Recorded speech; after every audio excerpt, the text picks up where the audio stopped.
just need to know the numbers because numbers comfort me.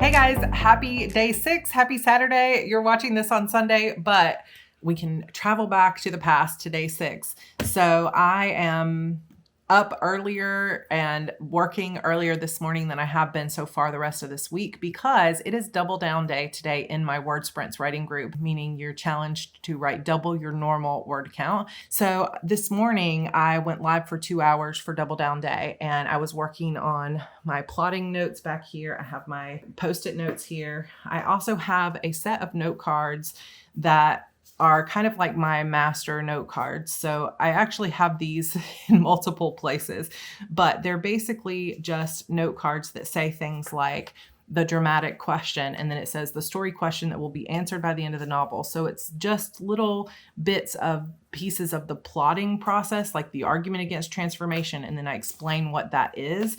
And I have pulled all of this wisdom from some of it is my own words. Some of it is things that I've pulled directly from books because I was so touched by it, or it inspired me so much that I'm like, okay, I want to remember every time I'm going back to plot the argument against transformation, these are the words I want to remember, so it'll spark something for me.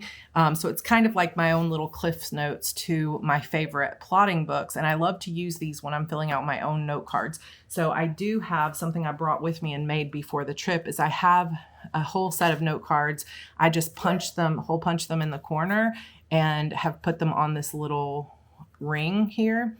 It's like a book binding ring. You can get these at Staples, Office Depot, Amazon, wherever. And I have them all together here arranged by point of view. And I have taken some off the ring and I've been actually filling them out. And this kind of work really helps me to solidify what's happening. And as much as I do try to do this, I've been trying to do this more in a digital way, like with Plotter or something like that. I am just a visual, hands-on kind of person. So I think the way that I'm going to use Plotter is that I'm going to get my words and thoughts out here, and I'm going to use Plotter to put it all on the timeline. So yeah, that's what I've been doing this morning while we're working. It's kind of funny little setup because I have my MacBook Pro here and I was wanting to lift it up. So I have a little bowl underneath it to keep the webcam up higher. I have my Rode microphone here. This is a Rode NT USB. And then I also have one of my ring lights here that I can actually now turn off. I have a bigger ring light over there that is almost blinding. And then I have this little one so that you can, as you can see now, it's like my face goes into more darkness and there's just no lighting up here in this house. And that's been one of the challenges of doing so much video recording while we're on the road is I can't really control the lighting. So I've had to bring my lights with me.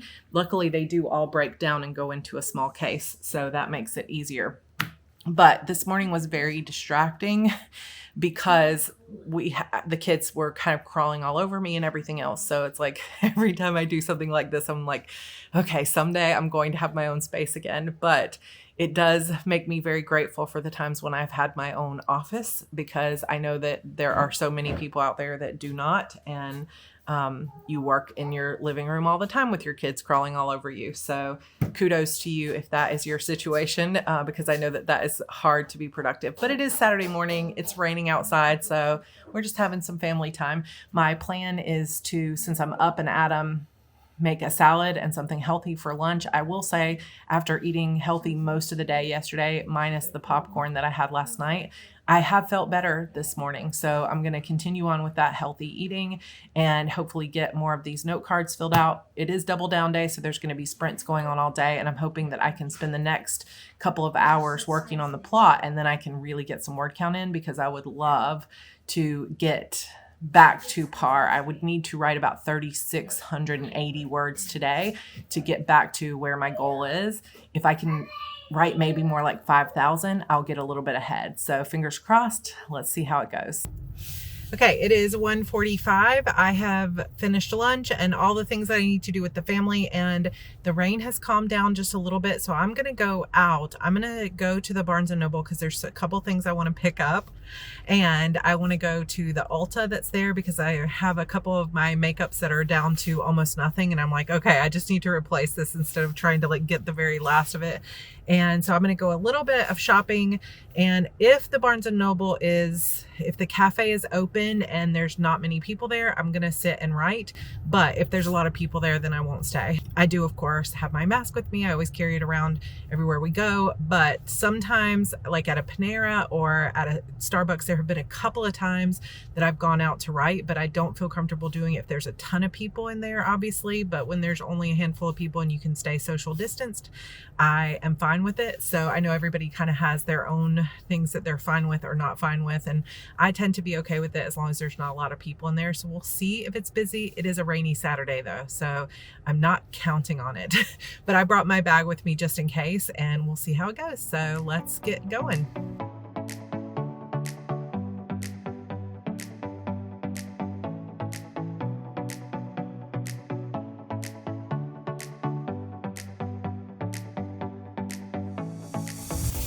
Okay, I made it to the Barnes & Noble. I have no idea how busy they're going to be. It does look like there's quite a few cars here. So look at how cute this mask is. I got this mask from Old Navy, and it kind of is like a buffalo plaid Christmas design, but it's white. I am going to go in and see how many people are in here and potentially get a couple new things. There's a book that I'm going to grab for the HB Notebook Challenge, which is coming up as part of the NaNoWriMo Diaries again this year. But let's see if there's enough people or few enough people in the cafe to sit and write for a bit.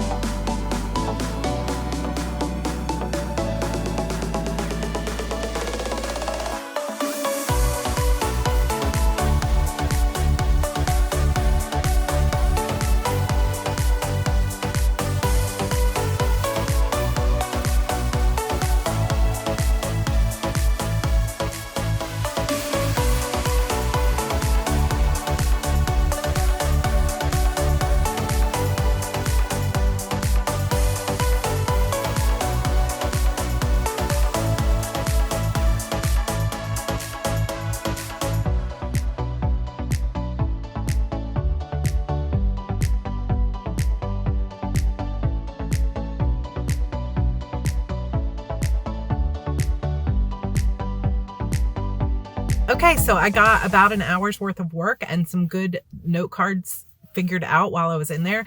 I also ended up buying something that I will show you guys later, that some of you are going to be like, what are you doing? But I will share with you during the notebook challenge, which I think I'm going to record tomorrow. I know it's ridiculous, but I'm going to change a system a little bit. But anyway, more on that coming up.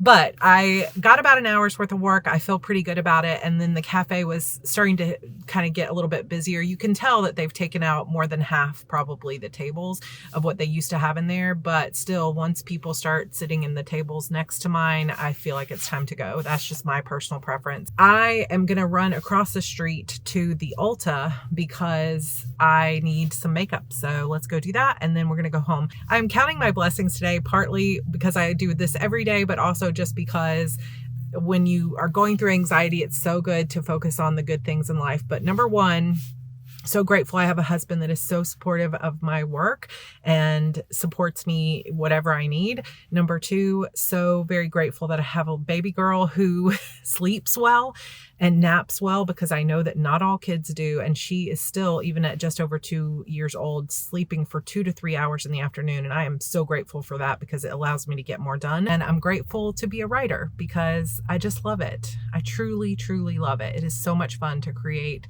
worlds out of nothing but your imagination. So I'm very excited and I love it. So, all right, moving on to Ulta.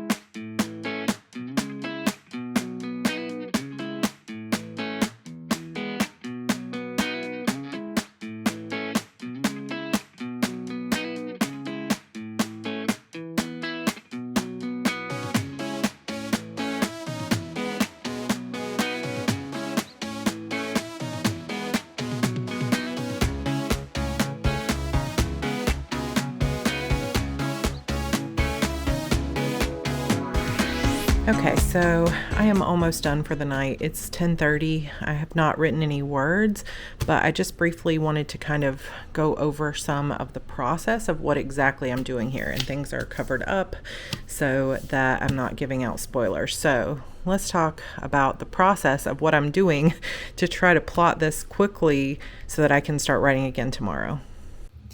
Okay, so I told you already that I had ideas for what was going to happen. I've been reading through some of the old books. I've been writing out brainstorming stuff for several days.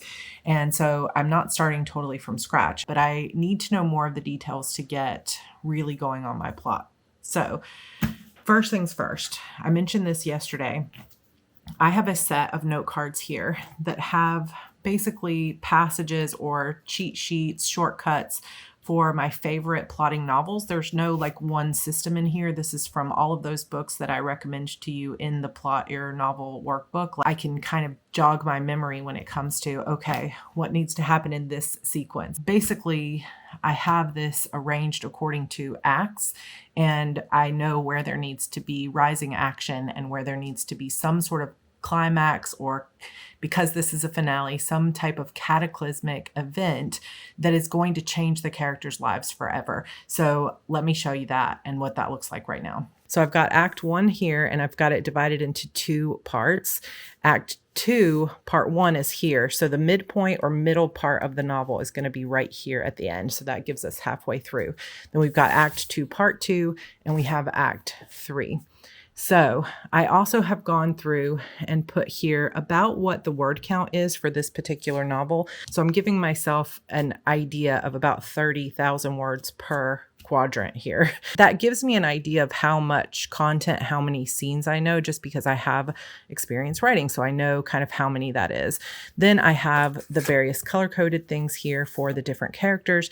I don't try to keep them even. So I don't try to make sure I have like 2 Harper and 2 Jackson and so on.